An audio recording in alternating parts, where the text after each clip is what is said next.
Kolahalas TV YouTube channel. இது வாய்மையின் எக்காலம்.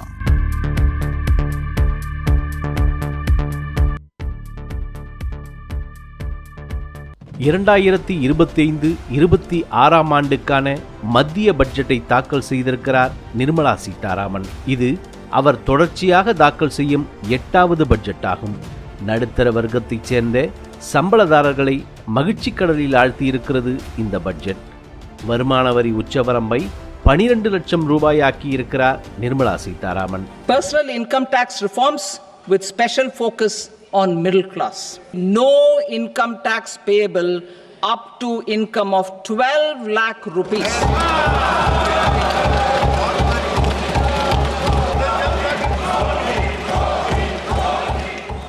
இந்த பட்ஜெட் மூலம் கேன்சர் மருந்துகள், தங்கம், பிளாட்டினம், செல்போன்கள், தோல் பொருட்கள், மின்சார வாகனங்களின் விலை குறையும் என எதிர்பார்க்கப்படுகிறது. கிசான் அட்டை உச்சவரம்பு 5 லட்சம் ரூபாயாக உயர்த்தப்பட்டிருப்பது, டெலிவரி ஊழியர்கள் 1 கோடி பேருக்கு மருத்துவ காப்பீடு, மருத்துவ படிப்புக்கு கூடுதலாக 75,000 இடங்கள் என நடுத்தர மற்றும் உழைக்கும் வர்க்கத்துக்கு பெரும் பலனளிக்கும் பட்ஜெட்டாக இது அமைந்திருக்கிறது. சுமார் 1.25 மணி நேரம் பட்ஜெட் உரையை நிகழ்த்தினார் நிர்மலா சீதாராமன். உரையின் முடிவில் அனைத்து எம்பிக்களும் அவரது இருக்கைக்கே வந்து பாராட்டு தெரிவித்தனர். எல்லாவற்றுக்கும் முத்தாய்ப்பாக பிரதமர் மோடியே வந்து நிதியமைச்சருக்கு பாராட்டு தெரிவித்து வாழ்த்தினார்.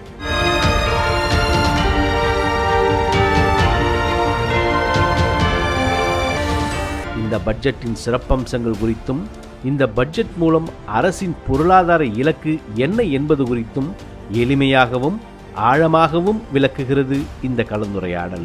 வணக்கம் நண்பர்களே. பட்ஜெட்டை பற்றி அலசவும் கருத்துரைக்கவும் பேராசிரியர் டாக்டர் டி.சி. தாமஸ் காணொளி மூலம் நம்மோடு இணைகிறார். இவர் ஒரு தனியார் மேலாண்மை கல்லூரியில் பேராசிரியராக பணிபுரிகிறார். தொலைக்காட்சியை தொடர்ந்து பார்க்கிறவர்கள் இவரை பார்த்திருப்பார்கள். வணக்கம் ப்ரொஃபசர். வணக்கம் சார். சார், இந்த பட்ஜெட்டை பத்தின உங்களுடைய முதல் கட்ட பார்வையில சார். பட்ஜெட்டை பத்தி ஆரம்பிக்கிறதுக்கு முன்னாடி ஒரு விஷயம் பேச வேண்டியிருக்கு. அது வந்து பொருளாதார ஆய்வறிக்கை. பட்ஜெட்டுக்கு முந்தைய நாள் பார்லிமெண்டில் வைக்கப்படும் ஒரு அறிக்கை. அது ஒரு முக்கியமான அறிக்கை. அது நம்ம வந்து ஒரு ஸ்டூடெண்டோட ரிப்போர்ட் கார்டுன்னு எடுத்துக்கலாம். இந்த ஒரு வருடம் வந்து என்ன மாதிரி அவங்களுடைய பெர்ஃபார்மன்ஸ் எப்படி இருக்கு, ஃபியூச்சர்ல என்னெல்லாம் தீர்மானங்கள் அவங்க எடுக்க போறாங்க அப்படின்னு ஒரு ரிப்போர்ட் கார்டா எடுத்துக்கலாம். அந்த ஆய்வறிக்கையில பாத்தீங்கன்னா முதல்ல என்ன சொல்றாங்கன்னா 6.3% முதல் 6.8% வரை வளர்ச்சி இருக்கும். இந்த கரண்ட் சிச்சுவேஷன்ல இது ஒரு நல்ல வளர்ச்சி விகிதம் தான். ஏன்னா 5% கீழே போகக்கூடிய அளவுக்கு இருந்தது. ஆனா நம்ம 6க்கு மேலேயே இருக்கோம். 6.3 முதல் 6.8% வளர்ச்சி ஜிடிபி growth ரேட், அதாவது மொத்த உள்நாட்டு உற்பத்தியோட வளர்ச்சி. அது முதல் விஷயம். இரண்டாவது, ஏன் இது வந்து 8% இல்லை, 7க்கு அதிகமாக இல்லை, அதை வந்து நம்ம பார்க்க வேண்டியிருக்கு. நம்மளுடைய இந்த நீண்டகால இலக்கான $10 trillion 2030 2047 விக்ஷித் பாரத்தோட இலக்குகளையும் அடையணும்னா நம்ம இந்த மாதிரியான ஒரு வளர்ச்சி நமக்கு போதாது. கண்டிப்பாக நம்ம 7.5 முதல் 8.5 வரை வளர்ச்சி தேவை. இதுக்குள்ள அந்த பொருளாதார ஆய்வறிக்கையில அவங்க ஒரு விஷயம் குறிப்பிட்டு சொல்றது என்னன்னு கேட்டீங்கன்னா, மூலதன முதலீடுகள் இது வந்து கவர்மெண்ட் சைட்ல கரெக்டா வந்துட்டு இருக்கு. கிட்டத்தட்ட 10.48 கோடி அளவுக்கு லட்சம், 10.48 லட்சம் கோடிகள் கவர்மெண்ட் சைட்ல வந்து இந்த கேபிட்டல் எக்ஸ்பெண்டிச்சர் மூலதன முதலீடு செய்யப்பட்டுள்ளது. ஆனா என்ன அதுல குறிப்பிடுறாங்கன்னா, தனியார் துறையிலிருந்து இந்த மூலதன முதலீடுகள் எதிர்பார்த்த அளவுக்கு வரவில்லை. அது ஒரு பெரிய அதனால கூட ஒரு 1% அளவுக்கு ஜிடிபி ரேட் குறைஞ்சிருக்குன்றது என்னுடைய கணிப்பு. இரண்டாவது, அவங்க ஆய்வறிக்கையில் என்ன குறிப்பிட்டிருக்காங்கன்னா, ப்ராஃபிட், லாபம், தனியார் நிறுவனங்களின் லாபம் வந்து 33% வரை அதிகரித்து இருக்கிறது. அது ஒரு நல்ல விஷயம்தான். ஏன்னா தனியார் நிறுவனம் லாபம் அதிகமாயிடுச்சுன்னா அவங்க வந்து எக்ஸ்பேன்ஷன் பண்ணுவாங்க, மீண்டும் அவங்க வந்து பொருட்களை ரா மெட்டீரியல்ஸ் வாங்குவாங்க, புதிய ஆட்களை நியமிப்பார்கள், அது நல்ல விஷயம். ஆனா சேலரி வந்து ஊதியம் வந்து அந்த அளவுக்கு உயரவில்லை, 12% அளவுக்கு தான் உயர்ந்திருக்கு. அதுல ஒரு பாயிண்ட் வந்து கிளியரா அவர் என்ன மென்ஷன் பண்ணியிருக்காருன்னா, சிஏ, அதாவது சீஃப் எக்கனாமிக் அட்வைசர் திரு வி ஆனந்த நாகேஸ்வரன், அவர் என்ன அதுல குறிப்பிட்டிருக்கிறார்னா, India is swimming in profit, must pay staff more. லாபம் வந்து தனியார் நிறுவனங்கள் இருக்கு, ஆனா சேலரி வந்து அந்த அளவுக்கு நீங்க கொடுக்கல. எடுத்துக்காட்டு அவர் இந்த பாயிண்ட் வந்து ரொம்ப ஒரு முக்கியமான பாயிண்ட். ஏன்னா இப்போ நமக்கு ஊழியர்களுக்கு வந்து போதுமான ஊதியம் கிடைக்கலன்னா அவங்களுடைய வாங்கும் திறன் குறைந்து விடும். பர்ச்சேசிங் பவர் வந்து குறைஞ்சிடும். கவர்மெண்ட் சைட்ல மாடல் எம்ப்ளாயரா இருந்து 7th பே கமிஷன் இப்போ கவர்மெண்ட் எம்ப்ளாயிஸ்க்கு போயிட்டு இருக்கு.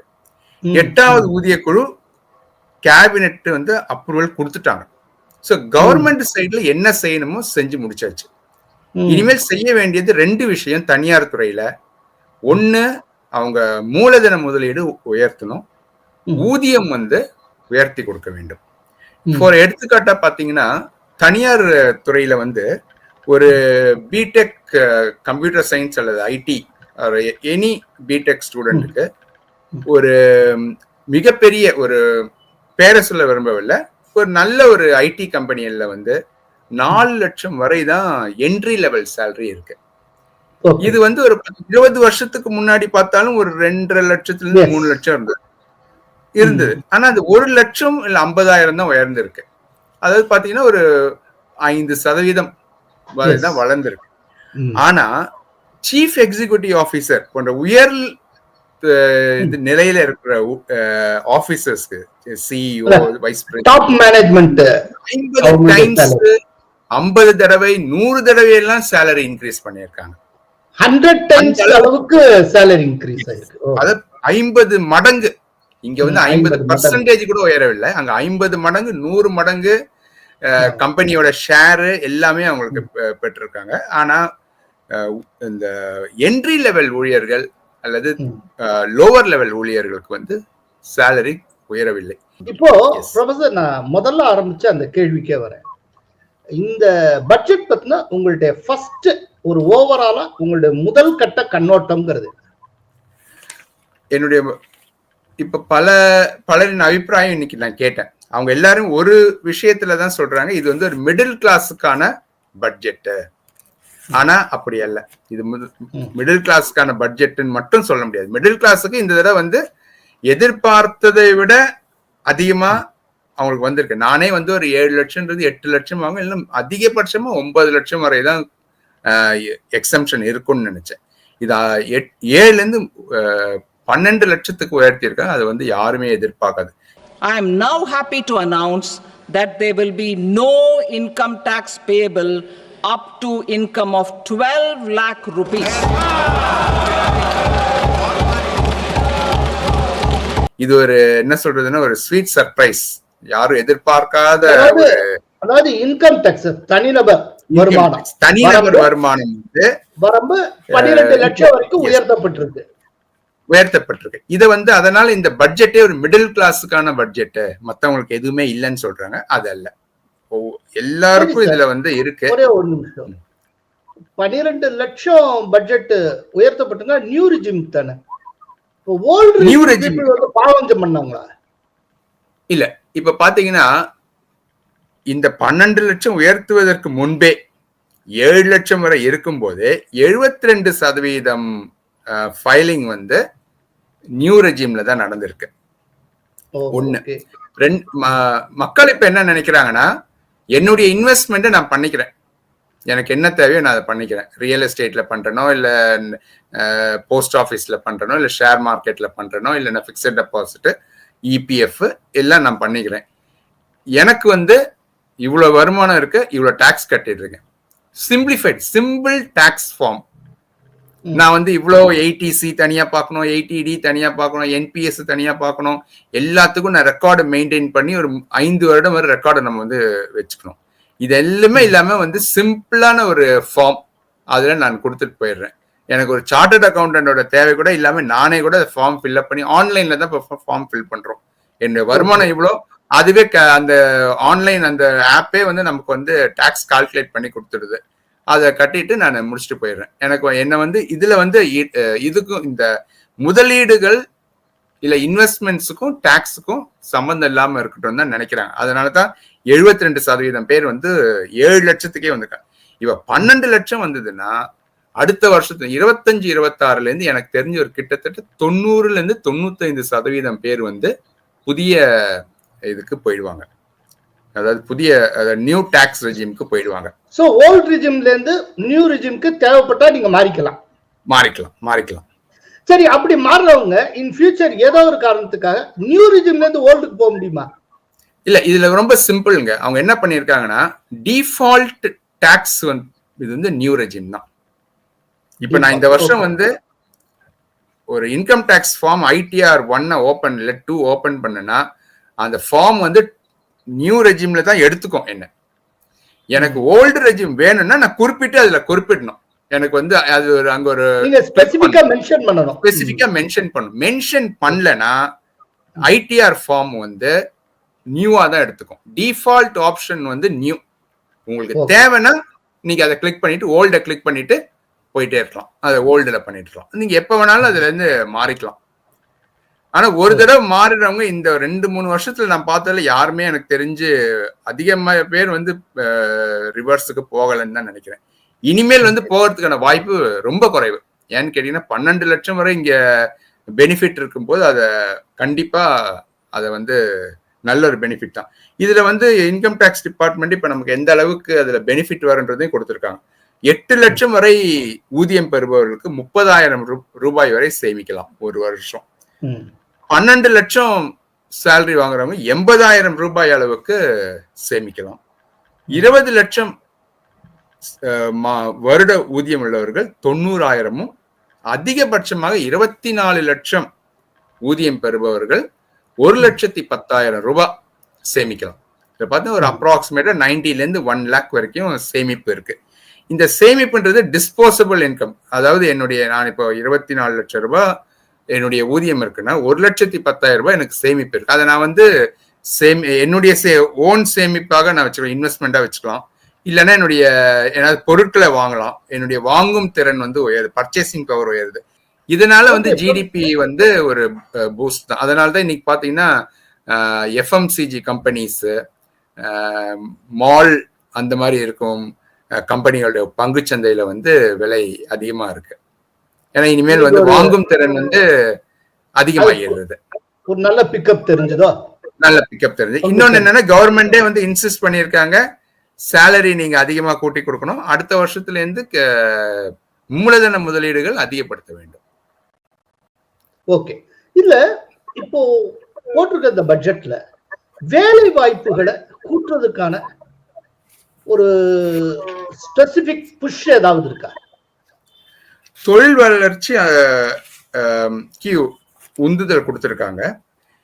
திறன் மேம்பாடு கவர்மெண்ட் ஸ்கில் டெவலப்மெண்ட்டுக்கு வந்து அதிகமான முக்கியத்துவம் தரப்பட்டுள்ளது. அது பாத்தீங்கன்னா திறன் மேம்பாடு, ஃபுட் ப்ராசஸிங், அதுக்கப்புறம் இந்த ஆன்லைன் பிளாட்ஃபார்ம்ல ஒர்க் பண்றவங்களுக்கு, இவங்களுக்கு எல்லாருக்கும் வந்து அதிகப்படியான சில என்னன்னு பாத்தீங்கன்னா ஒரு பெனிஃபிட் கொடுத்துருக்கு. அதை நான் பிறகு வரேன். இந்த வேலை வாய்ப்பு பாத்தீங்கன்னா தரமான கல்வி மற்றும் தரமான திறன், இதுக்கு வந்து இந்த மேம்பாடு, இதுக்கு வந்து national centre for excellence for skilling. அது நம்ம இப்போ ஒரு கம்பெனி பற்றி நம்ம கேட்டோம்னா, எனக்கு வந்து கிராஜுவேட்டா இருக்கிறாங்க, +2 முடிச்சிருக்காங்க, இல்ல ITI முடிச்சிருக்காங்க, டிப்ளமா முடிச்சிருக்காரு, இல்ல போஸ்ட் கிராஜுவேஷனே முடிச்சிருக்காரு, எனக்கு ஏத்த மாதிரி எனக்கு வந்து ஸ்டூடெண்ட்ஸ் வரமாட்டேங்கிறாங்க. ஒரு கேப் இருக்கு. நான் அவனுக்கு வந்து ஒரு 6 மாசமோ 1 வருஷமோ ட்ரைனிங் கொடுக்க வேண்டியிருக்கு. சம்பளத்தையும் கொடுத்துட்டு நான் ட்ரைனிங் கொடுக்க வேண்டிய அந்த ஒரு கேப் இருக்கு. ஸ்கில், அதாவது நம்ம கிராஜுவேட்டா அனுப்புறோம் காலேஜ்ல இருந்து, அது வந்து முதல் நாள்ல இருந்து அவனுக்கு வந்து அந்த இடத்துல போய் பணிபுரியறதுக்கான வாய்ப்புகள் இல்ல. ஸ்கில் வந்து அதுக்காக வந்து என்ன பண்ணிருக்காங்கன்னா national centre for excellence for skilling அது ஒண்ணு ஆரம்பிச்சிருக்காங்க. அதுல வந்து அந்த எந்த மாதிரி ஸ்கில் வந்து தேவையோ அதை வந்து அவங்க கொடுத்துருவாங்க. ஸோ கம்பெனிகள் வந்து ஒரு வாரம் 2 வாரத்திலே அந்த ஸ்டூடெண்ட் அந்த புது ஊழியர்கிட்ட இருந்து முழு வீச்சுல வந்து வேலைக்கு ஆரம்பிச்சிடும். அதுக்கப்புறம் இன்னொன்னு என்ன பண்ணிருக்காங்கன்னா 500 கோடி ரூபாய் அளவுக்கு ஆர்டிபிஷியல் இன்டெலிஜென்ஸ் இன் எஜுகேஷன் அது கொண்டு வர்றாங்க. Now a center of excellence in artificial intelligence for education will be set up with a total outlay of 500 crores. அப்போ வந்து என்ன ஆகும்னா ஒரு குவாலிட்டி ஆஃப் லேர்னிங் வந்து அதிகம் ஆகும். இப்போ வந்து செயற்கை நுண்ணறிவோட காலம், அதை வந்து அது நமக்கு அது பிடிக்குதோ இல்லையோ அதை நம்ம வந்து அக்செப்ட் பண்ணி தான் ஆகணும். அதுல இருந்து நம்ம தப்பிக்கவே முடியாது. ஸோ அதுல என்னெல்லாம் பெனிஃபிட் நம்ம வந்து கொண்டு வரலான்றது நம்ம வந்து செயற்கை நுண்ணறிவு வந்து 500 கோடி அளவுக்கு வந்து கவர்மெண்டே இன்வெஸ்ட் பண்றாங்க. அதனால குவாலிட்டி ஆஃப் ட்ரைனிங். இன்னொன்னு பாத்தீங்கன்னா ஸ்டார்ட் அப்ஸ்க்கு இந்த வந்து ஒரு ஸ்டார்ட் அப்போட காலம் கழிந்த ஒரு 5 ஆண்டுகள் 10 ஆண்டுகள் பாத்தீங்கன்னா ஸ்டார்ட் அப்ஸ் வந்து நிறைய வருது. அதுக்கு வந்து ஒரு ஃபண்ட் ஆஃப் ஃபண்ட். ஸ்டார்ட் அப்ஸ்க்கு மெயினா ப்ராப்ளம் என்னன்னு கேட்டீங்கன்னா அவங்ககிட்ட ஒரு ஐடியா இருக்கும். ஒரு இன்ஜினியரிங் கிராஜுவேட் இருக்காருன்னா அவர்கிட்ட ஒரு ஐடியா இருக்கும், அவருக்கு அந்த தொழில்நுட்பம் இருக்கும். ஆனா அது ஆரம்பிக்கிறதுக்கான ஃபண்ட் இல்லை. அதுக்கு 10,000 கோடி அளவுக்கு முதலீடு செய்து கவர்மெண்டே ஒரு ஃபண்ட் ஆஃப் ஃபண்ட் ஸ்டார்ட் அப்புகளுக்காக மட்டுமே. Fund of funds for startups. A new fund of funds with expanded scope and a fresh contribution of another 10,000 crore rupees will be set up. இது ரொம்ப முக்கியமான விஷயம். முக்கியமானது. ஏன்னா அவங்க ஃபண்டிங் தான் அங்க பிரச்சனை. நிறைய பேருக்கு ஐடியாஸ் இருக்கு. இப்போ அகைன் நான் ஒரு பொறியியல் கல்லூரியில இருந்தே ஒரு எக்ஸாம்பிள் எடுத்துக்கிறேன். அவங்க ஒரு ப்ராஜெக்ட் பண்ணுவாங்க 8th செமஸ்டர்லயோ 7th செமஸ்டர்லயோ. அந்த ப்ராஜெக்டே வந்து அவங்க ஒரு ஸ்டார்ட் அப்பா கன்வெர்ட் பண்ணுவாங்க. இது வந்து ஐஐடி ஐஏஎஸ்சி போன்ற உயர்கல்வி கவர்மெண்ட் கல்லூரியில நடக்குது. ஆனா இது பிரைவேட் காலேஜஸ்ல இது நடக்க முடியும். ப்ராஜெக்டை வந்து கன்வெர்ட் பண்ண முடியல நம்மளால. ஒரு இன்டர்ன்ஷிப்புக்கு போறாரு, அவர் வந்து அந்த இடத்துல அவர் எடுத்த பயிற்சியை வைத்து ஒரு ஸ்டார்ட் அப் ஆரம்பிக்கிற அளவுக்கு இன்னும் நம்மளால முடியல. எக்ஸாம்பிளுக்கு நிறைய இப்போ ஆரம்பிச்ச start up, successful start up ஒன்றும் இல்லை. ஒரு எலக்ட்ரானிக்ஸ் ஃபார் யூன்னு ஒரு மேகசின் இருக்கு.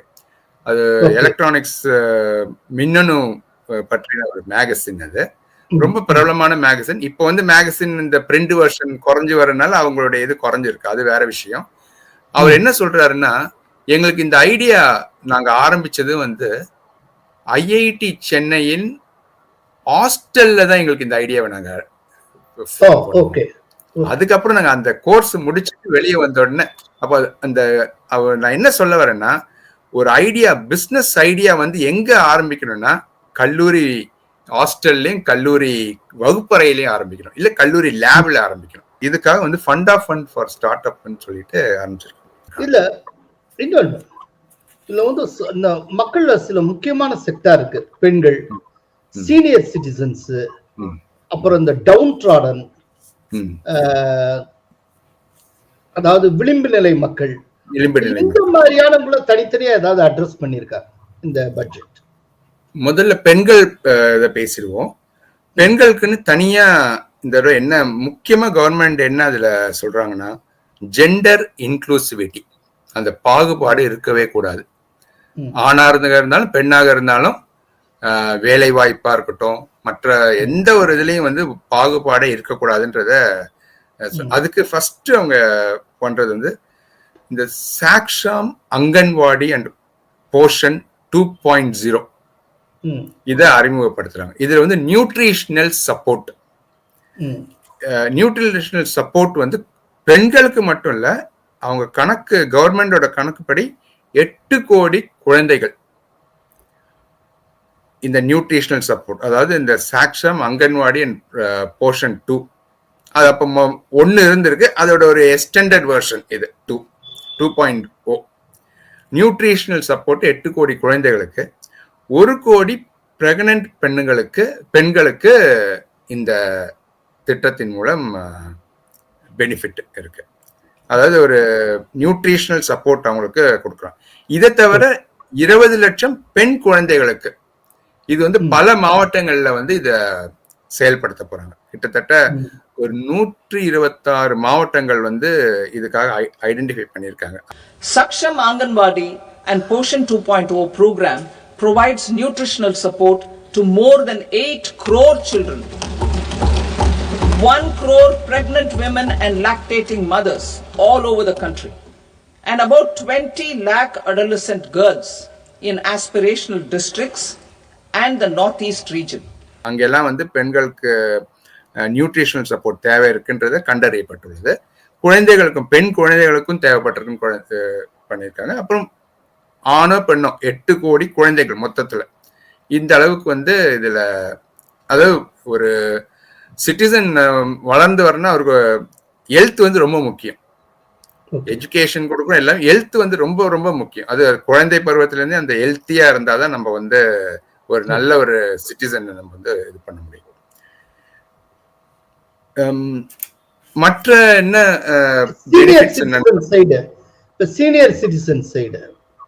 சீனியர் சிட்டிசன்ஸ்க்கு வந்து இன்கம் டாக்ஸ் இதுல வந்து சில பெனிஃபிட் கொடுத்துருக்காங்க 60 வயசுக்கு மேல. அதுக்கப்புறம் வந்து சில மாவட்டங்கள்ல மட்டும் சீனியர் சிட்டிசன் ஹோம், பிறகு அவர்களுக்கு வந்து மருத்துவ வசதி, ஃப்ரீ ட்ரீட்மெண்ட் 70 வயசுக்கு மேல அந்த ஸ்கீம் வந்து இன்ட்ரடியூஸ் ஆயிடுச்சு ஏற்கனவே. 70 வயசுக்கு மேல இருக்கிறவங்களுக்கு வந்து 100% இலவச மருத்துவ உதவி. இது வந்து காப்பீடு 5 லட்சம் வரைக்கும் காப்பீடு. இந்த திட்டத்துல என்ன ஒரு முக்கியமான விஷயம் என்ன பாக்கணும்னா, இது எல்லாருக்கும் எடுத்துக்கலாம். விளிம்பு நில மக்கள், நடுத்தர மக்கள், இல்ல உயர் யாரு வேணா. ஏன்னா இதுல என்ன, அது ஒரு நல்ல ஒரு கான்செப்ட். 70 வயசுக்கு மேல உயர் வருமானம் உள்ளவர்களை வந்து விட்டுட்டோம்னா அவங்களுக்கு குழந்தைகள் வந்து இவங்களை அவங்கள பசங்க அவங்க பாத்துப்பாங்கன்றது தெரியாது. 70 வயசுக்கு மேல அந்த ஒரு கான்செப்ட் இருக்கு. வருமானம் அவங்களுக்கு இருக்கும், பையனுக்கு வந்து வருமானம் நல்லாவே இருக்கும். ஆனா அவங்க பெற்றோர்களை கைவிட்டிருப்பாங்க. அந்த ஒரு இதை வந்து இதுல 70 வயசுக்கு உங்களுக்கு தேவைன்னா இந்த இதை எடுத்துக்கலாம். இந்த 5 லட்சம் வரைக்கும் நீங்க பயன்படுத்திக்கலாம். இந்த திட்டம் ஏற்கனவே அறிமுகப்படுத்தப்பட்டு விட்டது. இது வந்து ஒரு ஃபுல் லெவல்ல வந்து போயிட்டு இருக்கு.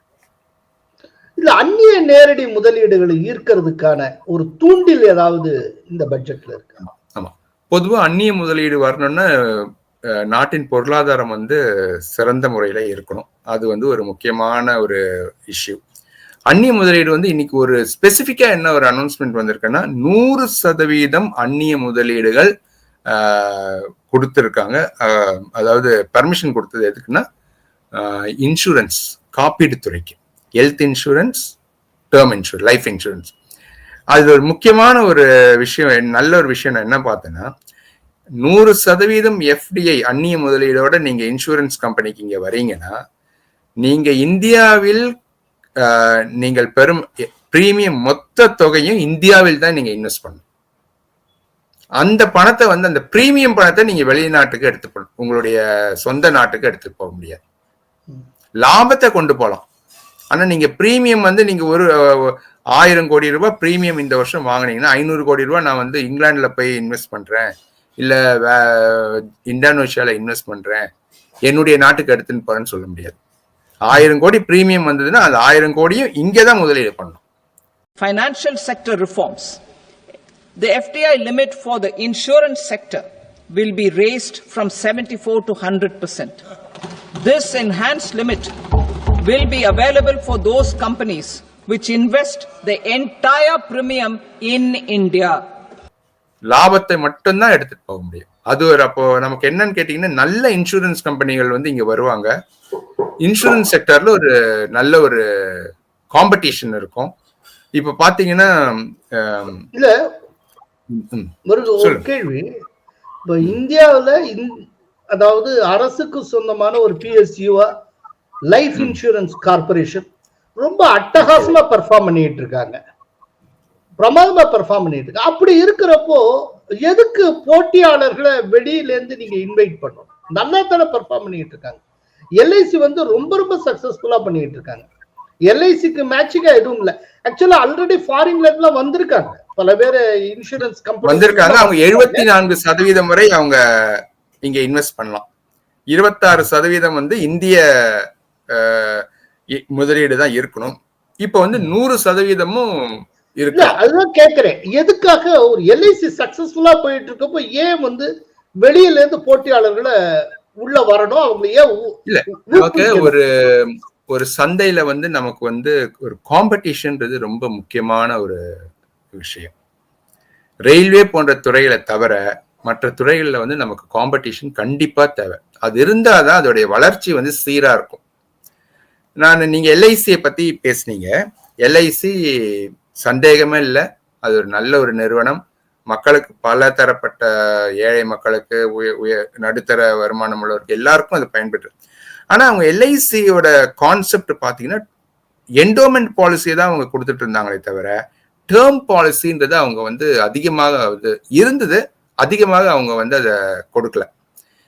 தனியார் துறை வந்த பிறகுதான் இந்த டேர்ம் பாலிசி, நீங்க உங்களுக்கு வருமானத்தின் 10 மடங்கு அடிச்சுட்டு நீங்க 1 கோடி ரூபாய்க்கு நீங்க எடுத்துக்கோங்க.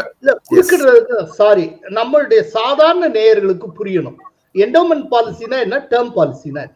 என்டோமெண்ட் பாலிசி என்றால் அதுல வந்து காப்பீடும் இருக்கும், உங்களுடைய சேமிப்பும் இருக்கும்.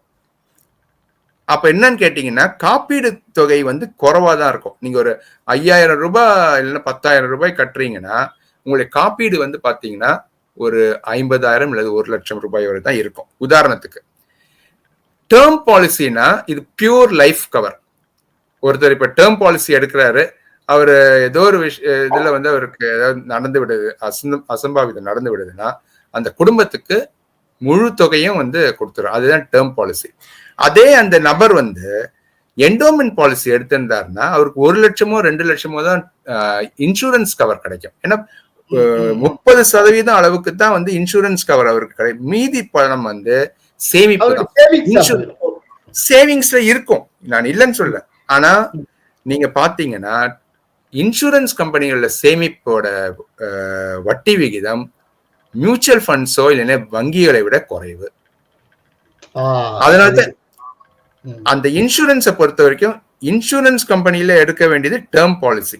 ஒருத்தரோட லைஃப் வந்து கவர் பண்றதுக்கு இன்சூரன்ஸ் கவரேஜ் 10,000 ரூபாய் கொடுக்குறாரு, 50 லட்சத்துக்கு இன்சூரன்ஸ் கவர் வாங்கிடுறாரு. ஆனா அவர் அந்த 25 வருஷம் அவர் கட்டி முடிச்சாருன்னா அவருக்கு எந்த பணமும் திரும்ப வராது. அந்த 25 வருஷத்துக்குள்ள அவருக்கு ஏதாவது அசம்பாவிதம் நடந்தால் அந்த குடும்பத்துக்கு 50 லட்சம் ரூபாய் வரும். அதே டேர்ம் என்டோமெண்ட் பாலிசியில அப்படி இல்லை. 1 லட்சமோ 2 லட்சமோ தான் வரும். இல்ல அதிகபட்சமா ஒரு 4 லட்சம் வரலாம். 4 லட்சத்தை வச்சு ஒரு குடும்பத்தை, அதாவது இன்சூரன்ஸோட கான்செப்டே என்னன்னு கேட்டீங்கன்னா இன்சூரன்ஸ் எடுக்கிறவருக்கு ஏதாவது ஏற்பட்டால் அந்த குடும்பம் வந்து நடுத்தருவுக்கு வரக்கூடாது. அவருடைய அந்த இன்கம் வந்து ரீப்ளேஸ் பண்றோம். அதாவது ஒருத்தர் இறந்து விடுகிறார் என்ற 2 விஷயம். ஒண்ணு வந்து எமோஷனல் லாஸ், அது யாராலையும் வந்து திருப்பி கொடுக்க முடியாது. பினான்சியல் லாஸ் வந்து இன்சூரன்ஸ் மூலமா பெற்று விடலாம். அப்ப அந்த குடும்பத்துல வந்து ஹோம் மேக்கர் 2 பசங்க இருக்காங்கன்னா அவங்களுக்கு எந்த ஒரு வருமானமும் இல்லைன்னா அவங்களால தாக்கு பிடிக்க முடியாது. உறவினர்கள் இருப்பார்கள், எல்லாம் இருப்பாங்க. ஆனா அவங்கள எத்தனை காலம் தான் அவங்க சப்போர்ட் பண்ண முடியும்? அதனாலதான் வந்து இன்சூரன்ஸ் கம்பெனி வந்து மெயினா டேர்ம் பாலிசி இல்ல ஹெல்த் பாலிசி இல்ல மோட்டார் வெஹிக்கிள் இதுல வந்து காம்படிஷன் இருக்கனால இப்ப எல்ஐசிலே நான் பாக்குறேன் அதிக அளவுக்கான டேர்ம் பாலிசி இப்ப அவங்க ப்ரொமோட் பண்ண ஆரம்பிச்சிட்டாங்க. காம்படிஷன் எப்பொழுதுமே நல்லதுதான். ப்ரொஃபசர், ஆக்சுவலா இந்தியாங்கிறது லேண்ட் ஆஃப் மிடில் கிளாஸ் தான். அப்படிங்கிறப்போ இந்த மிடில் கிளாஸ்க்கு உண்டான வேற முக்கியமான நல்ல செய்திகள் ஏதாவது இந்த பட்ஜெட்ல உண்டா? அபார்ட் ஃப்ரம் 12 lakh மிடில் கிளாஸ்க்கு பாத்தீங்கன்னா அபார்ட் ஃப்ரம் தட் கல்லூரிகள் தனியார் மற்றும் அரசாங்க இப்ப ஒரு பாத்தீங்கன்னா இப்போ 4 ஐஐடிகள்ல வந்து 5 அதாவது 2014 பிறகு ஸ்டார்ட் பண்ண 12க்கு பிறகு ஸ்டார்ட் பண்ண ஐஐடிகள்ல வந்து அதிக அளவுக்கு சீட்டும் இன்க்ரீஸ் பண்ண போறாங்க. expansion of capacity in IIT. Total number of students in 23 IITs has increased 100% from 65,000 to 1.35 lakh in the past 10 years. Infrastructure will be created in the 5 IITs started after 2014 to facilitate education for 6,500 more students. இது வந்து எல்லாருக்குமே இதை வந்து இதோட பயன் இருக்கு. நடுத்தர மக்களுக்கு மட்டும் இல்ல, எல்லாருக்குமே இதோட பயன் இருக்கு. 10,000 மெடிக்கல் சீட் வந்து உயர்த்தி இருக்காங்க. In the next year, 10,000 additional seats will be added in medical colleges and hospitals towards the goal of adding 75,000 seats in the next 5 years. All over இந்தியால உயர்த்த போறாங்க. அடுத்த ஆக்சுவலா நம்பர் ஆஃப் மெடிக்கல் காலேஜஸும் இன்க்ரீஸ் ஆயிட்டே தான் இருக்கு. இன்க்ரீஸ் ஆயிட்டே தான் இருக்கு. ஆனா இதுல வந்து நான் சீட்ஸும் கிடைக்கும், உங்களுக்கு சீட்ஸும் கிடைக்குது. 10,000 சீட் இன்க்ரீஸ் ஆகுது மொத்தம். அது எக்ஸிஸ்டிங் காலேஜ்லயும் இன்க்ரீஸ் ஆகும், புதிய கல்லூரிகளும் இதுல வரதுக்கான கிடைக்கும். இதை தவிர வந்து நடுத்தர ஊழியர்களுக்கு வந்து பாத்தீங்கன்னா இப்போ நமக்கு வந்து அந்த ஆன்லைன் அவங்களை எடுத்துப்போம். ஆன்லைன் பிளாட்ஃபார்ம் ஒர்க்கர்ஸ் இருக்காங்க, இந்த டெலிவரி பாய்ஸ். அது வந்து பாத்தீங்கன்னா மிக அளவு எல்லா மாநிலத்திலயும் அவங்க வந்து வந்துட்டாங்க. ஈவன் கிராமப்புறங்கள்ல கூட கிக் ஒர்க்கர்ஸ்னு சொல்லுவோம், கிக் எக்கானமி. இவங்களுக்கு வந்து இப்போ அவங்களுக்கு சேலரி இருக்கு, அதை தவிர மற்ற பாதுகாப்பு அவங்களுக்கு இல்லை. இதுக்காக கவர்மெண்ட் என்ன இந்த கிக் ஒர்க்கர்ஸ், ஆன்லைன் பிளாட்ஃபார்ம் ஒர்க்கர்ஸ்னு குறிப்பிடுறோம். பேரே சொல்லிடுறேனே, ஜொமேட்டோ, பிக் பாஸ்கெட், ஸ்விக்கி, இதுல பாத்தீங்கன்னா லட்சக்கணக்கான மக்கள் வந்து பேர் வந்து அது யங்ஸ்டர்ஸ் ஒர்க் பண்றாங்க. இவங்களுக்குன்னு தனியா ஒரு ஸ்கீம் கொண்டு வந்திருக்காங்க. அதோட பேர் வந்து இ-ஷ்ராம் போர்ட்டல். இந்த கிக் ஒர்க்கர்ஸ் வந்து அதுல ரெஜிஸ்டர் பண்ணிட்டாங்கன்னா அவங்களுக்கு மருத்துவ பயன் வந்து பிஎம் ஜன்தன் ஆரோக்கியா மூலமா ஆட்டோமேட்டிக்கா அவங்க எலிஜிபிள் ஆயிடுறாங்க. Social Security Scheme for Welfare of Online Platform Workers. Gig workers of online platforms provide great dynamism to the new age services economy. Recognizing their contribution, our government will arrange for their identity cards and registration on the e-Shram portal. They will be provided healthcare under PM Jan Arogya Yojana. This measure is likely to assist nearly 1 crore gig workers. Okay okay. ஒரே ஒரு இது என்னன்னா, அவங்க வந்து இந்த kick ஒர்க்கரா இருக்கணும். இந்த delivery இல்ல பிளாட்ஃபார்ம் ஒர்க்கர்ஸா இருந்தாங்கன்னா ஆண் பெண். இப்ப பெண்கள் கூட அந்த இதுல நிறைய பேர் வந்துட்டாங்க டெலிவரி சிஸ்டம்ல. அதுக்கு வந்து ஒரு புதிய ஒரு இது இந்த வருஷம் தான் அதுக்கு ஆரம்பிச்சிருக்காங்க. ப்ரொஃபசர், இதோட இந்த பொது பட்ஜெட்டோட ரயில்வே பட்ஜெட்டும் சேர்ந்தே வந்திருக்கும். ரயில்வே பட்ஜெட் சேர்ந்தே வந்திருக்கும். அதற்கான எஸ்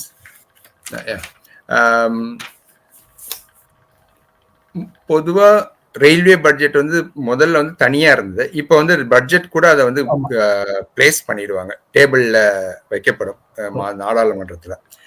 இந்த வருஷம் ஒரு முக்கியமான விஷயம் என்ன, உந்துதல் என்ன கொடுத்திருக்காங்கன்னா, ஆக்சிடென்ட்ஸை ப்ரிவென்ட் பண்றதுக்கு கவர்ச் சிஸ்டம், அதுக்கு வந்து அதிக முக்கியத்துவம் கொடுத்திருக்காங்க. அதாவது 2 ட்ரெயினும் ஒரே ட்ராக்ல வந்ததுன்னா அதை வந்து ஆட்டோமேட்டிக்கா இந்த மெஷின் வந்து 2 ட்ரெயினையும் வந்து ஸ்டாப் பண்ணிடும். இது வந்து பல ரயில்வே ட்ராக்லயும் இது பண்ணிட்டாங்க. ஆனா இன்னும் பல லட்சம் கிலோமீட்டருக்கு, பல ஆயிரம் கிலோமீட்டருக்கு இன்னும் செய்ய வேண்டியிருக்கு. அது இந்த ஆக்சிடென்ட், அந்த சேஃப்டி, அதை வந்து அதுக்கு முக்கியத்துவம் கொடுத்திருக்காங்க இந்த இதுல. அதை தவிர புதிய ரயில்கள், புதிய ரயில்வே ஜோன் அல்ல, ரயில் டிராக்ஸ், அதை பத்தின இது வந்து இனிமேல் தான் நமக்கு வரும், எந்த அளவுக்கு இருக்குன்றத. இப்போ இந்த இந்த பட்ஜெட்ல ஓவராலா பார்த்தா ரொம்ப யூனிக்கான விஷயம்னு நீங்க என்ன சொல்லுவீங்க? டக்குனு உங்களுக்கு ரொம்ப அட்ராக்ட் பண்ண விஷயம் அப்படின்னா நீங்க எதை சொல்லுவீங்க? நான் என்ன சொல்லுவேன்னா, இந்த பட்ஜெட்டை வந்து பிரதமர் எப்படி அதை வடிவமைச்சிருக்கான்றது நான் என்னுடைய அண்டர்ஸ்டாண்டிங் படி சொல்றேன். ஒரு 4 growth என்ஜினா அவர் பிரிச்சிருக்காரு. ஒன்னு வந்து விவசாயம், first growth engine for India விவசாயம். விவசாயத்துக்கு லிஸ்ட் ஆஃப் ஸ்கீம்ஸ் கொடுத்திருக்காங்க. இரண்டாவது MSME, விவசாயத்துக்கு அடுத்தது மிக அதிகமாக வேலை, ஏன்னா MSME தான் நமக்கு வந்து அதிக வேலை வாய்ப்பு தராங்க. பெரிய கம்பெனிகள் வந்து முதலீடுகள் அதிகமா இருக்கலாம், ஆனா வேலை வாய்ப்புன்னு பாத்தீங்கன்னா MSME தான். ஏன்னா MSMEல வந்து அந்த அளவுக்கு ஆட்டோமேஷன் இருக்காது. ஒரு பெரிய 1000 கோடி 2000 கோடிக்கு ஒரு கம்பெனியை ஃபேக்டரி ஆரம்பிக்கிறாங்கன்னா கண்டிப்பா அவங்க வந்து ஆட்டோமேஷன் போயிடுவாங்க. அந்த அளவுக்கு வேலை வாய்ப்பு இருக்காது. அது 1000 கோடிக்கு ஒரு பெரிய கம்பெனியை ஃபேக்டரி ஆரம்பிக்கிறத விட 1 கோடி அளவுக்கு 1000 கம்பெனி ஆரம்பிச்சோன்னா வேலை வாய்ப்பு பல மடங்கு உயர்ந்துடும். அதுக்காக நம்ம பெரிய கம்பெனியை வந்து வேண்டான்னு சொல்ல முடியாது, ரெண்டுமே தேவை. அதாவது MSME வந்து ரெண்டாவது growth engine. அவங்களுக்கு கிரெடிட் கார்டு, 5 லட்சம் ஆண்டர்பிரினரை, விமென் ஆண்டர்பிரினரை உருவாக்குறதுக்கான திட்டம். டாய்ஸ் இப்ப பாத்தீங்கன்னா சைனால இருந்து நம்ம நிறைய இம்போர்ட் பண்ணிட்டு இருந்தோம். அது நிறைய குவாலிட்டி பிரச்சனைகள், கலர் வந்து குழந்தைகளுக்கு வந்து அந்த அவங்க அதை தெரியாம வாயில வச்சுட்டாங்கன்னா அந்த கலர் வந்து இதாகுது, பாய்சன், அதனால வந்து நிறைய ப்ராப்ளம் இருக்கு. டாய்ஸ் மேட் இன் இந்தியா, அது ஒரு புதிய ஒரு இதை ஆரம்பிச்சிருக்காங்க, அதை கொண்டு வந்திருக்காங்க.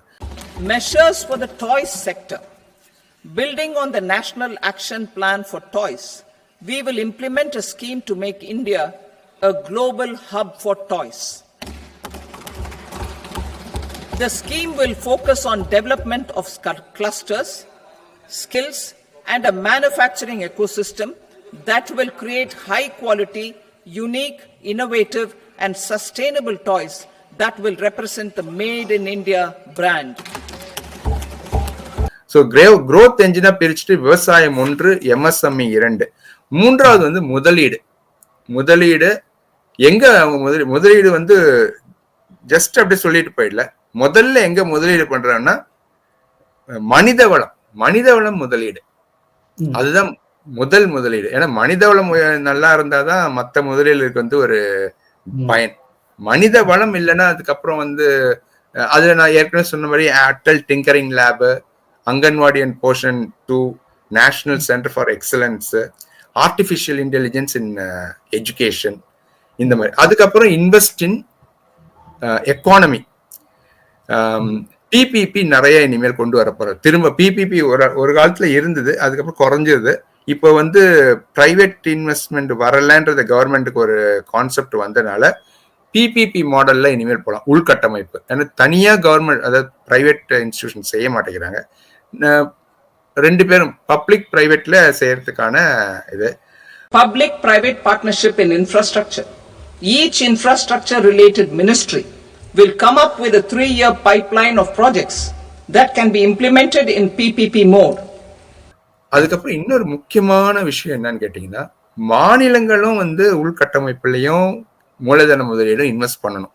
ஆனா மாநிலத்தின் வருவாய் வந்து அந்த அளவுக்கு இருக்காது. அதுக்கு சென்ட்ரல் கவர்மெண்ட் என்ன அதுக்கு திட்டம் வச்சிருக்காங்கன்னா 1.5 லட்சம் கோடி ரூபாய் இதுக்காக ஒதுக்கப்பட்டது. Support to states for infrastructure. An outlay of 1.5 lakh crore is proposed for the 50-year interest-free loans to states for capital expenditure and incentives for reforms. அது மாநில அரசாங்கத்தின் முதலீடா இருக்கும். அது அதோட ஃபண்டிங் வந்து சென்ட்ரல் கவர்மெண்ட்ல இருந்து வந்து. ப்ரொஃபசர், டிஃபென்ஸ்க்கு எப்படி அலோகேஷன்? டிஃபென்ஸுக்கும் இந்த வருஷம் அதிக அலோகேஷன் இருக்கு. டிஃபென்ஸ்ல இப்ப என்ன, இது வந்து இந்த வருஷம் மட்டும் இல்ல, கடந்த 7-10 ஆண்டுகள் வரை, 7 ஆண்டுகள்னு வச்சுக்கலாம், 7 ஆண்டுகளாக டிஃபென்ஸோட இம்போர்ட்டை வந்து நம்ம குறைக்கிறதுக்கு ஒவ்வொரு வருடமும் நம்ம வந்து இப்போ ஒரு 10 வருடம் 15 வருடத்துக்கு முன்னாடி பாத்தீங்கன்னா கிட்டத்தட்ட 100% வந்து நம்ம பண்ணிட்டு இருந்தோம். தளவாடங்கள், யூனிஃபார்ம், அந்த மாதிரி இதை தவிர அதெல்லாம் நம்ம இங்க தயார் பண்றோம். தளவாடங்களை பொறுத்த வரைக்கும் அது ஜெட் ஃபைட்டர் முதல் அதுக்குடைய தளவாடங்கள் வரை நம்ம இம்போர்ட் பண்ணி இப்ப வந்து உள்நாட்டிலேயே உற்பத்தி செய்யறதுக்கு. அது மட்டும் இல்ல, 50,000 கோடி அளவுக்கு ஏற்றுமதி செய்யறதுக்காக நம்ம தயாராயிட்டு இருக்கோம். நம்ம ஏற்றுமதியும் ஆரம்பிச்சிட்டோம். தளவாடங்கள் அதாவது ராணுவ தளவாடங்கள் ஏற்றுமதி ஆரம்பிக்கப்பட்டுள்ளது. DRDO ல பல இருந்து நாடுகளுக்கு 36 ஏற்றுமதி இந்த மாதிரி. செய்ய ஆரம்பிச்சிட்டாங்க. ஆனா அந்த அந்த அந்த டீடைல்ஸ் வந்து அது மிலிட்டரி இதனால நமக்கு அது கிடைக்காது. ஆனா 50,000 கோடி அளவுக்கு நம்ம ஏற்றுமதி எந்த நாட்டு ஆமா எந்த நாட்டுக்கு ஏற்றுமதி பண்ணணுன்றது அவங்க டிஃபென்ஸ் சீக்ரெட்னால அது நமக்கு தெரியாது, சொல்ல மாட்டாங்க. ப்ரொஃபசர், இது என்னுடைய நிறைவான ஒரு கேள்வி. இப்போ ரொம்ப முக்கியமான இந்த பட்ஜெட் முக்கியமான காலகட்டத்துல வந்திருக்கு. ஏன்னா டொனால்ட் ட்ரம்ப் வந்ததுக்கு அப்புறம் இதுவரைக்கும் நடந்து வந்து கொண்டிருந்த போர்கள் எல்லாம் ஓயத் தொடங்கி இருக்கின்றன. மிடில் ஈஸ்ட்ல கிட்டத்தட்ட போர் நிறுத்தம் வந்தாச்சு. அதே போல ரஷ்யா வர்சஸ் உக்ரைன் வந்து ரொம்ப அமைதியா இருக்கு. ஒருவேளை பேச்சுவார்த்தை நடக்கலாம் அப்படின்னு கருதப்படுகிறது. சோ இப்போ உலகம் கொஞ்சம் அமைதியா இருக்கு. அதனால ஒரு குரோத்தை நோக்கி போயிட்டு இருக்கிற சூழ்நிலையில அந்த குரோத்தை என்ஷூர் பண்ற மாதிரியான ஒரு பட்ஜெட்டாக இது வந்திருக்கிறது. இந்த விதமான இப்படி ஒரு பட்ஜெட் வந்திருக்கிற இந்த சூழ்நிலையில இந்தியாவினுடைய நிதியினுடைய நிலைத்தன்மை, அந்த நிதி விவேகம்னு சொல்லுவோம் இங்கிலீஷ்ல வந்து பினான்சியல் ப்ரூடன்ஸ், பினான்சியல் ப்ரூடன்ஸ் அப்படிம்போம். அது எப்படி இருக்கு ப்ரொஃபசர்? நம்ம பார்க்க வேண்டியது இந்த பிஸ்கல் ரெஸ்பான்சிபிலிட்டி பட்ஜெட் மேனேஜ்மெண்ட் ஆக்ட்னு இருக்கு. அதுபடி பார்த்தோம்னா நம்ம வந்து நிதி பற்றாக்குறை 3% குறைக்கணும் 2027. கடன் 40% ஆஃப் த ஜிடிபி, மொத்த உள்நாட்டு உற்பத்தி. அது இப்போ வந்து 56% இருக்கு. இன்னைக்கு அந்த பட்ஜெட் உரையில வந்து அமைச்சர் வந்து ரொம்ப குறிப்பிட்டு சொன்னாங்க, கடன் வாங்கும் அந்த இதை வந்து குறைச்சிக்கிட்டே வருவோம். அப்போ அதுல நமக்கு என்ன அதுல தெரியுதுன்னா 40% அது எஃப்ஆர்பிஎம் ஆக்ட்ல சொன்னபடி 2027க்குள்ள வந்து கடன் வந்து 40% குறையும். இன்னொன்னு வந்து பெரிய ஒரு முக்கியமான ஒரு விஷயம், நம்ம எல்லாருமே நினைப்போம் கவர்மெண்ட் கடன் வாங்கினா நமக்கு என்ன ஆச்சு, கவர்மெண்ட்டுக்கு வந்து இப்போ பிஸ்கல் டெபிசிட் அதிகமா இருந்தானே நான் குறைவா இருந்தானே, அப்படி இல்லை. அது அங்கதான் எல்லாரும் நம்ம எல்லாம் பெரிய ஒரு தப்பு பண்றோம். நம்ம கவர்மெண்ட் அதிகமா கடன் வாங்கினோம்னா அது வந்து எல்லாருமே பாதிக்கும், இன்டைரக்டா பாதிக்கும். ஏன்னு கேட்டா கவர்மெண்ட் கடன் வாங்க வாங்க பணவீக்கம் அதிகமாகும். இந்த பணவீக்கம் வந்து ஒரு ஒரு என்ன சொல்றதுன்னா ஒரு சைலண்ட் பாம்பு. அது வந்து நமக்கே தெரியாம நம்ம வீட்டுல இருக்கு, எல்லார் வீட்லயும் அது இருக்கு. அதனால கவர்மெண்டோட பிஸ்கல் ஸ்டெபிலிட்டி ரொம்ப ரொம்ப முக்கியம். கவர்மெண்ட் எவ்வளவு வேணாலும் கடன் வாங்கலாம், எந்த ஸ்டேட் கவர்மெண்டா இருந்தாலும் சரி, சென்ட்ரல் கவர்மெண்ட் கடன் வாங்கல. ஆனா அதோடைய இந்த இது வந்து எஃபெக்ட் வந்து எல்லாரையும் தான் பாதிக்கும்.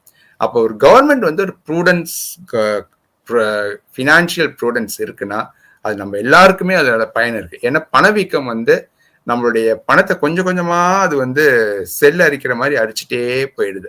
இதுதான் ஒரு பெரிய ஒரு இது. இப்போ நமக்கு வந்து நிறைய பேர் ஏழையா இருக்கிறதுக்கு காரணமே வந்து பாத்தீங்கன்னா பணவீக்கம் தான்.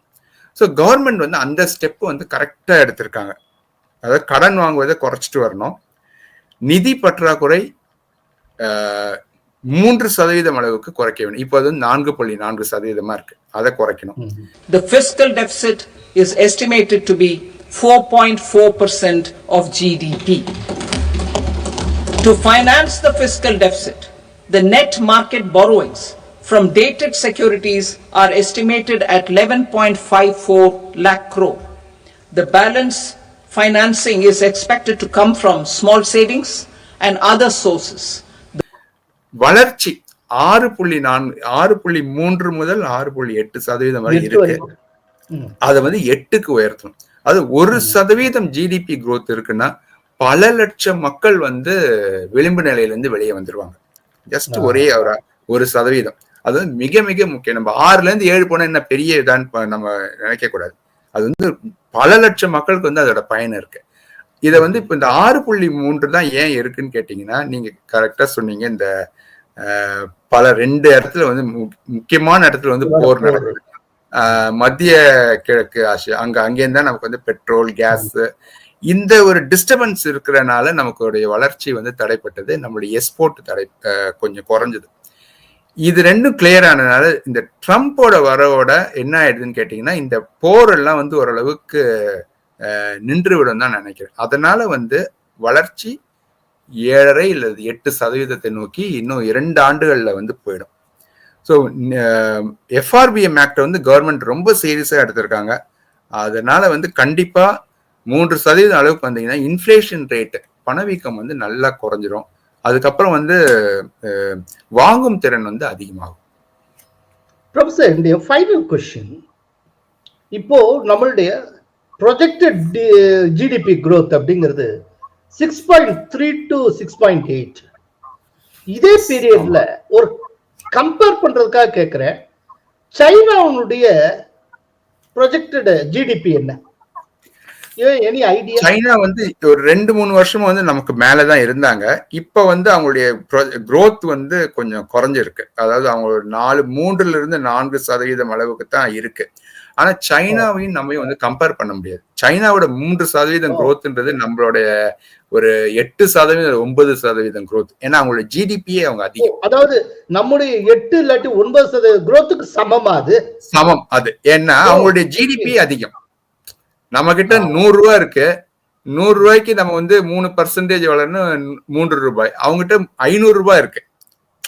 500 ரூபாய் இருக்கிறவர்கிட்ட ஒரு 3% வளர்ந்தாலே அவங்களுக்கு வந்து அதிகமான பயன் வந்துடும். ஸோ நம்ம வந்து அதை கம்பேர், நம்மளுடைய எக்கானமியோட அவங்க எக்கானமி வந்து பல மடங்கு பெருசு. அடுத்தது வந்து செமிகண்டக்டர் பஸ் வந்து நம்ம 1980-90 காலகட்டத்தில் நமக்கு ஒரு நல்ல ஒரு சான்ஸ் இருந்தது, அதை மிஸ் பண்ணிட்டோம் செமிகண்டக்டர். அதனால வந்து செமிகண்டக்டர் ஃபுல்லாவே நம்ம வந்து இம்போர்ட் பண்ண வேண்டிய ஒரு நிலைமைக்கு வந்துட்டோம். இப்ப செமிகண்டக்டர் செமிகான் ப்ராஜெக்ட்னே ஆரம்பிச்சிருக்காங்க. இந்தியாவிற்கு தேவையான செமிகண்டக்டர் இந்தியாவிலேயே உற்பத்தி செய்யப்படும். ஆல்ரெடி வந்து குஜராத்ல ஒரு ப்ராஜெக்ட் ஆரம்பிச்சிட்டாங்க. பல மாநிலத்துல வந்து இன்வெஸ்ட் பண்றாங்க. எஸ், தைவான்ல இருந்து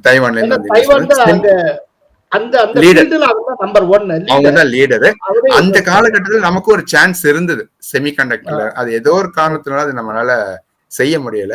ஆனா இப்ப வந்து அதை நம்ம செய்ய ஆரம்பிச்சிருக்கோம். செமிகான் மிஷன் அதுக்கு பேரு. கவர்மெண்டே அதுக்கு வந்து 76,000 கோடி அளவுக்கு அலோகேட் பண்ணிருக்காங்க. ஏன்னா இதுக்கு வந்து நிறைய சயின்டிபிக் ரிசர்ச் தேவை. அது தனியார்னால மட்டும் அது செய்ய முடியாது. அதனால 76,000 கோடி வந்து கவர்மெண்ட் இதுல இன்வெஸ்ட் பண்ண போறாங்க, ஒதுக்கீடு செஞ்சிருக்காங்க. ப்ரொஃபசர், நிறைய விஷயங்கள் நிறைய கொடுத்துருக்கீங்க. கிட்டத்தட்ட பட்ஜெட் பற்றின ஒரு பார்வையை கொடுத்துருக்கிறீர்கள். அதுவும் நீங்க வந்து ஒரு ஒர்க்கிங் ப்ரொஃபஸரா இருக்கீங்க. ஒரு ரொம்ப ரொம்ப முக்கியமான கல்லூரியில மேனேஜ்மெண்ட் ஸ்டடீஸ்ல நீங்க சீனியர் ப்ரொஃபஸரா இருக்கீங்க. ரொம்ப நடுநிலைமையா நீங்க கருத்தை சொல்லியிருக்கீங்க. மிக்க நன்றி ப்ரொஃபசர். நன்றி, வாய்ப்பு தந்தமைக்கு மிக்க நன்றி. கோலஹலாஸ் டிவி யூடியூப் சேனல், இது வாய்மையின் எக்காலம்.